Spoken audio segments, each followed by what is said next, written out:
How's it going, everybody? Too spooky here. And would you look at that, it just happens to be that time again where we go over some more facts about an Akatsuki member. Although, on this special occasion, we're actually on our final installment of the series. And for our final member, we're going to be counting down 10 facts about Zetsu. This video was suggested by these lovely people right here. Thank you all so much for supporting this series over the past 3 years, and for sticking around for its completion. I appreciate all of you who've suggested these characters thus far, and this one right here is going out to each and every one of you. Before we get started, I just wanted to clarify that this video will be primarily focusing on Black Zetsu. However, we will also include information about the various White Zetsu as well. Without further ado, let's jump right into it. Number 1.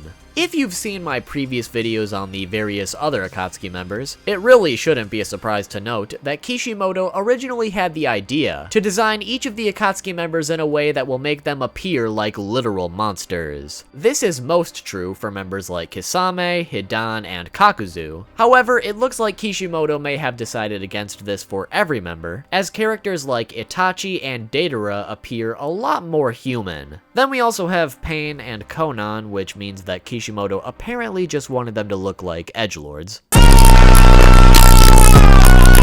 But when it comes to Zetsu, he was by far the most monster-like character out of the group, being based off of a Venus flytrap with his body being half black and half white. When it comes to the original reason that Kishimoto decided to make his body 2 different colors, he stated that he did that to better show Zetsu's split personality. However, as we would later learn, this split personality comes from the fact that Black and White Zetsu are in fact 2 different beings. Maybe now I can become a member of the Akatsuki, huh? After all, there's an open spot now, right? The fuck you say to me, you little shit? Oh, come on. Why not let him join? Tobi's a good boy. As a little side note to this, it's currently unknown why exactly Zetsu wore that Venus flytrap around its body, as later in the series that design choice was just ditched completely, so it's unknown if it actually held any practical use. However, the one thing that we do know about it is that in one of the data books, it describes Zetsu as having his body surrounded by a carnivorous plant. Number 2. To expand on that first fact a little bit further, even though Zetsu don't exactly have to eat, in fact it's even implied that they don't, believe it or not, Zetsu actually has food preferences. Its favorite food is chewy people, likely meaning that Zetsu are in fact cannibalistic people, while its least favorite food are jelly and konjac. Which, if you didn't know, konjac is basically a flower-like plant that is turned into various different foods in Asian countries. Either way though, I guess the moral of this fact is that Zetsu do actually eat, which appears to mostly be people if they decide to eat anything at all. Which, to take that even further, in one of the earlier data books, when asked who Zetsu wants to fight, it says that Zetsu wishes to fight people who are likely to leave behind a corpse that will make a good meal. So before Zetsu became a shitty double agent, it looks like his original purpose was just meant to be an insane, man-eating monster. Number 3.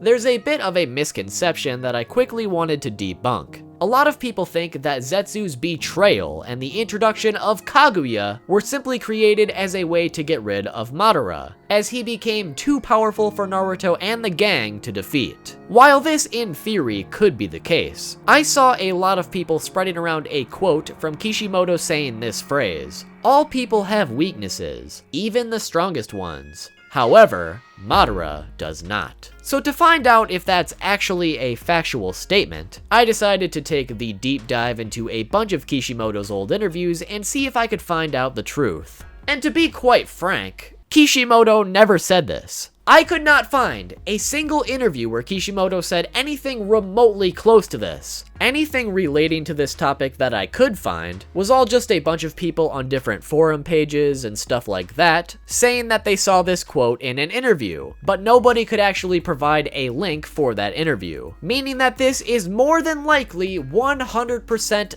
false. So although many people were disappointed to see Zetsu betray Madara like that, it doesn't look like Kishimoto ever explicitly said that it was because he needed a way to get rid of Madara. Instead, it's more than likely that Kishimoto had just planned this out for a little while, but regardless of when he planned it, it was a bit poorly executed. I think we can all agree with that. At the same time though, Kishimoto is known for his awful knack of rarely planning ahead when he introduces new elements to the story. And I'm fairly convinced, based on our earlier information about Zetsu being a man-eater, that Zetsu wasn't always supposed to be the mastermind pulling the strings from behind the scenes. So even if Kishimoto never explicitly said that Kaguya, and Zetsu for that matter, were the only way to kill Madara as he got too powerful, it could still be the case. But just know that Kishimoto himself has never said anything like that. Myth busted!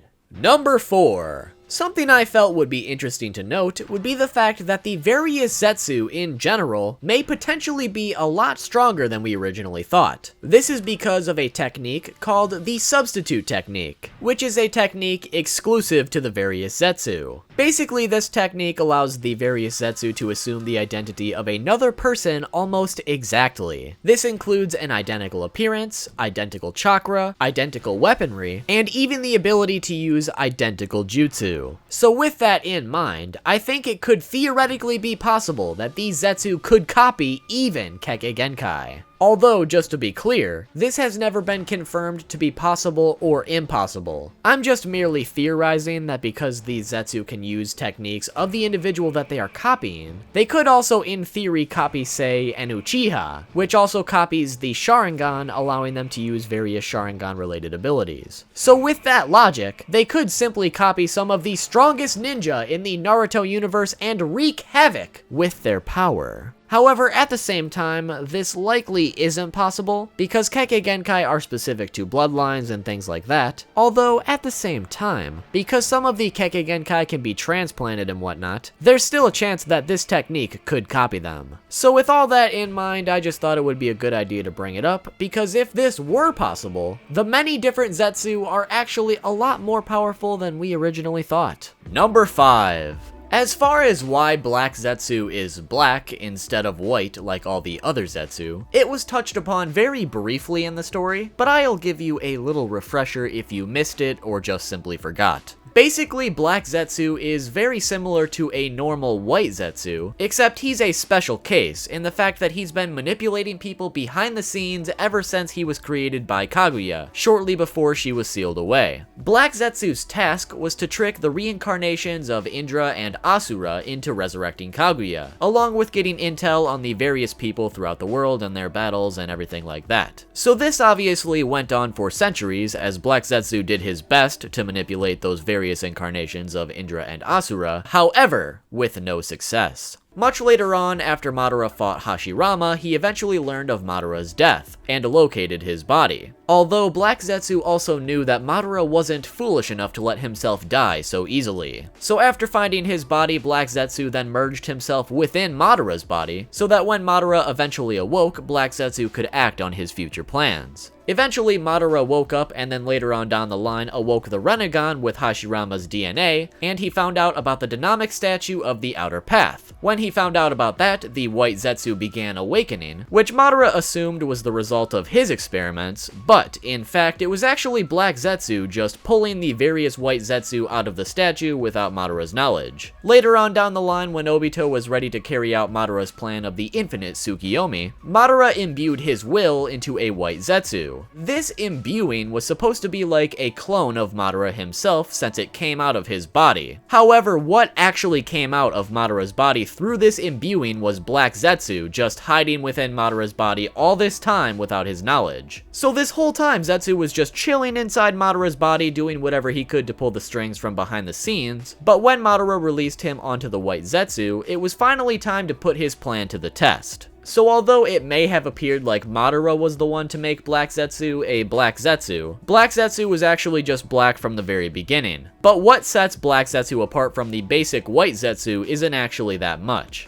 Although because he is unique in color, he also has his own unique ability called body coding, which is essentially where he's able to fuse himself onto somebody else's body and control their movements, which also includes being able to use their techniques and even their Kekkei Genkai if they have any, along with absorbing their chakra and even showing the victim his recorded events or memories. So basically Black Zetsu was black because Kaguya created him that way, and in actuality it had nothing to do with Madara. Even if it seemed like Madara was the one to create him at the time, that was just all part of Zetsu's plan. Either way though, I think the majority of us can agree that the whole Kaguya thing with Black Zetsu was a really disappointing way to close out the war. If you disagree, that's fine. But I think at some point in the future I'll detail my reasonings for why I disliked that whole plot point so much. But before we close out this fact, what do you guys think of Black Zetsu? Did you like him? Did you hate him? Let me know your answer along with why in the comments down below. Number 6. I figured we should also quickly talk about the Spiral White Zetsu, otherwise known as Guruguru or by his actual name, Tobi. The reason that he's a spiral and unique in appearance to the other White Zetsu is simply because his body mutated while in Kaguya's Infinite Tsukiyomi. So although I wish there was a little bit more to it so I could elaborate, that's the simple reason as to why he has a spiral face and all the other Zetsu don't. Although, if you want to learn more about why his name is actually Tobi, I've actually got an entire video explaining it, so feel free to click that card in the top right hand corner of the screen. Otherwise, there is a link in the description and an end card at the end of the video.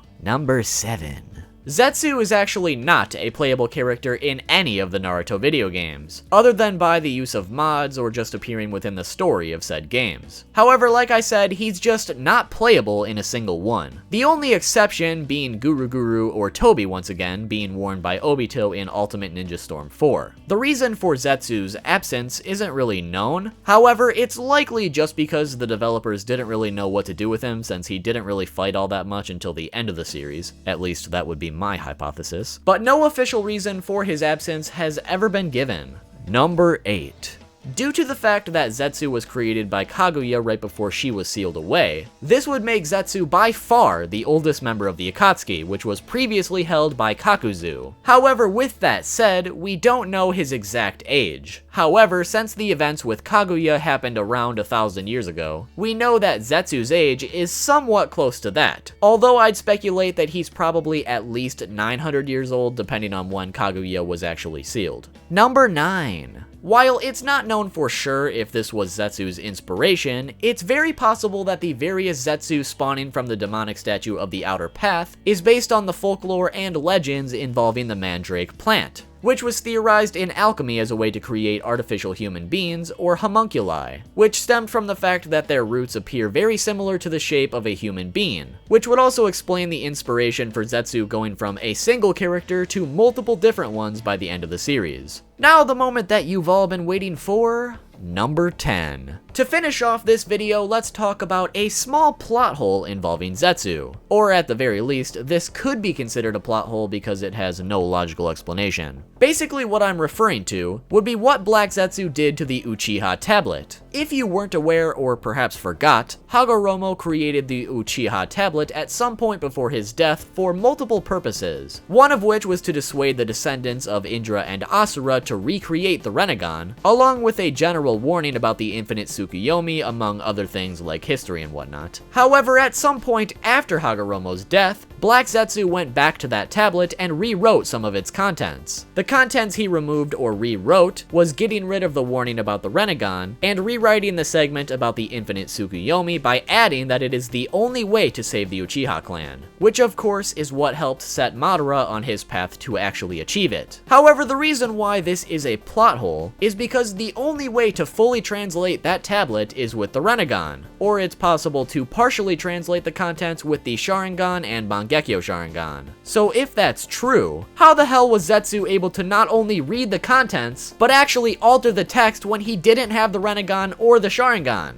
By that logic, it simply shouldn't have been possible for him to do that. The only explanation that I could think of would be maybe the fact that it's written in some sort of ancient language that Zetsu just knows how to read since he's been around for so long. Or maybe because Black Zetsu was created directly from Kaguya, maybe she passed down the ability to read that tablet since she had the Rene Sharingan and whatnot. Either way, it's a little bit of a stretch, but there's really no other way I think it could have been logically possible for Zetsu to not only read but rewrite the contents of that tablet. And since we were never given an explanation as to how he could do that, I just had to point out the fact that this is, indeed, a plot hole. Anyways, that is 10 facts about Zetsu. And with that, we've officially completed our fact series about the various Akatsuki members. But what about that one Zabuza looking guy and that other dude? Actually, Carl, those characters were filler, so they have no business getting their own individual videos from me. Oh, okay. That makes sense. Well, carry on. So with the end of this series, I will begin making some fact videos on the various other Naruto characters now. So if there's any specific character in Naruto that you'd like a fact video about, well, be sure to comment it down below. As a little celebration to complete this series officially, when I eventually get around to making another Naruto Top 10, that topic will be about the Akatsuki members. But I won't tell you any more than that right now, but just look forward to it in the future. Be sure to subscribe and hit that notification bell so you can be notified about the next Naruto related video. Drop a like and follow me on Twitter at 2SpookyTube to keep up with the channel. Thank you all so much for sticking with me on this series, as we've been at it for almost 3 whole years now. Ever since we first hit 10,000 subscribers so long ago. Now with over 300,000 more of you than that, I'm forever grateful to each and every one of you for supporting this series to the very end. I've got lots of other great stuff on the way, so you definitely don't want to miss it. Anyway, for more Naruto related content, be sure to click here for the playlist going over facts about each Akatsuki member if you missed any of them, or you can click here for that video about Tobi's name, or click here for the top 10 Kekkei Genkai in the series. Thanks for watching, and I will see you all soon with a new video.